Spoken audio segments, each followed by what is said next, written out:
Welcome to Satya सिद्धांत वेद स्वाध्याय। तो देखते हैं, तो नीति इस बात ही कही गई है, देखते हैं हम पूर्णतः। तो जैसे कि नीति है, तो विमान में और नीति के बाद आता है जो उत्तम ध्यान धैर्य, उसमें वाहन के संचालक व्यवस्थापक, और फिर आता है ज्ञानी लोग, उसमें बैठने वाले हम, उसमें बैठने वाले हम विद्वान, हमारे गुण कर्म स्वभाव और जो हमारा एक तरह से वस्तुएं हैं वह उपयोग, जो हमारे आगे उसमें सहायक होंगी, उपयोगी होंगी, वह वस्तुएं, वह सूटकेस में जो भी उपयोगी हैं, जो हमारे पहचान है, पहचान पत्र, जो हमारे कार्य के रिलेटेड आईडी है, उनको कहते हैं आप आईडियो को, उनको आप कहते हैं, एक तरह से आपका वह धन कहलाया जाएगा। तो एक तरह से विमान में आप जा रहे हैं, तो विमान में जाने वाला व्यक्ति कहलाएगा नीति से जा रहा है, क्योंकि उसमें नीति से जाएंगे, जो आगे बात होंगी सब उस सब में नीतियाँ हैं। तो एक विमान एक नीति है, एक व्यवस्था है। नीति अर्थात नियम है। अगर विमान में बैठना है तो नियम से बैठना है, अन्यथा नहीं, क्योंकि विमान में बैठना तो भाई कुछ व्यवस्था से है। अगर आप उत्तम समाज को नहीं देख सकते, तो आप बिजनेसमैन नहीं हो, तो आप विमान में नहीं बैठ सकते हो। आप नहीं हो, आप हित नहीं कर समाज का, तो आप, अगर आप ये सब नियम कर पाते तो अर्थात आप समाज के योग्य हो। समाज के योग्य, तो आपको ये अवस्था अवश्य है,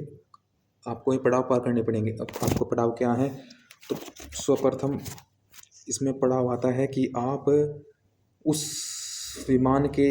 उत्तम से उत्तम से सुरक्षा हो, जिसमें आपके धन की सुरक्षा हो, आपकी आईडी की सुरक्षा हो, आपकी जो जो आप में सूटकेस में जो आप अपनी वस्तुएं ले जा रहे हैं, जो आपकी प्रेजेंटेशन है, उसकी सुरक्षा हो, आपका सुरक्षा हो स्वयं। विमान में आपकी स्वयं की जो विद्वान हैं, हम जाएंगे, हमसे ही तो कार्य है, तो हमारे हमें हानि ना हो, हमें कि क्या पता कि हम विमान से सफ़र कर रहे हैं और हमारी तबीयत अचानक बिगड़ जाए ना, उसमें सब किसी एयर कंडीशनर व्यवस्थापक उसको अन्न देंगे, व्यवस्था उसको भली भांति इसकी व्यवस्था पूछेंगे, उसको कुछ हानि ना होगी, ध्यान देंगे, व्यवस्थापक होंगे, आपकी सीट अच्छी होगी, स्थान आपका अच्छा होगा। स्थान है एक तरह से ध्यान और धैर्य। ध्यान से आप बैठे रहेंगे, आपको अन्न मिलेगा,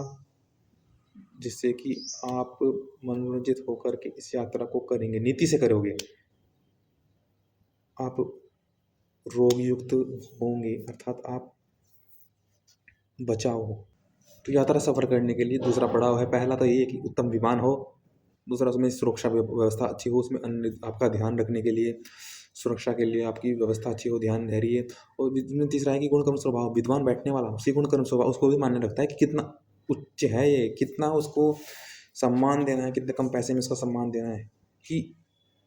यह नहीं कि सबको ही आप बिजनेस क्लास में बैठा देंगे भाई, सब विशेषों के लिए विशेष स्तर पर विशेष कुछ सीमित हैं सीट स्थान,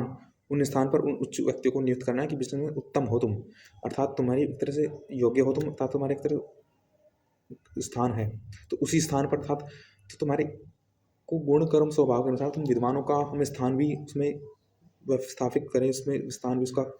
केंद्रित करें। तो आप विद्वान गुण कर्म स्वभाव, तो ये पड़ाव है कि आप उस ऐसे यहाँ स्थान पर रहें कि आप अपने स्वयं के प्रेरण कार्य में, गंतव्य में सटीक हो, पर आप उस बिजनेस को छोड़कर समाज पर, बुद्धि पर कुछ प्रभाव पड़ा, मानसिक स्तर पर कमजोर, तो आप वह कार्य आगे प्रेजेंटेशन आप की नहीं कर पाओगे। अगर आप सामान्य स्थान पर बैठे और आप ये जो अन्य सफ़र करने वाले यात्री हैं, उनके प्रभाव गुणों का आप पर प्रभाव पड़ा, तो ऐसे नहीं होना चाहिए। तो उत्तम से उत्तम प्रभाव होना चाहिए, बिजनेस कार्य करते हैं, जैसे कि हमारे गुण कर्म और स्वभाव उत्तम बने रहे, स्वयं उस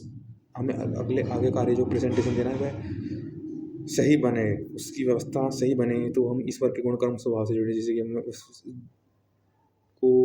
अनुभव करें। तो ऐसे ही एक तरह विमान की तरह से समझाया गया, तो हम गुण कर्म स्वभाव विद्वानों का ही तो अगला पड़ाव है बिजनेस क्लास, और फिर उसके बाद हमारे सम कार्य का, हमारे सूटकेस में धन इत्यादि, आईडी प्रमाण पत्र, हमारे प्रेजेंटेशन, हमारी सुरक्षा है, उसका भी अच्छी व्यवस्था से सुरक्षित हो। यही हमारे से कहते हैं कि ये हमारा तो इस जो हमने मंत्र किए ना, इसका मंत्र का अर्थ ये है कि उत्तम विद्वान परमेश्वर ही तुमको उत्तम रीतियों से उस मार्ग पर पहुंचाता है। उत्तम रीतियों से, जैसे कि विमान उत्तम रीतियों से, वैसे ही विद्वान उत्तम रीतियों से, परमेश्वर उत्तम रीतियों से, ऐसा ही उत्तम वैद्य उत्तम रीतियों से तुम्हें सोम की तरह रोग से मुक्त करके, सोम उत्तम औषधि दे करके तुम्हारे शरीर को सोम सफल शांत रोग मुक्त करता है, सोम युक्त करता है, तुम्हारे शरीर को श्रेष्ठ करता है। उत्तम वैदिक शास्त्र का जानने वाला वेद शास्त्र उत्तम रीतियों से तुम्हारे शरीर का लाभ पहुंचाता है, तुमको वहीं पर मार्ग पर पहुंचाता है। तो इसका ये भावार्थ है, आप इसको सबसे ही समझिएगा।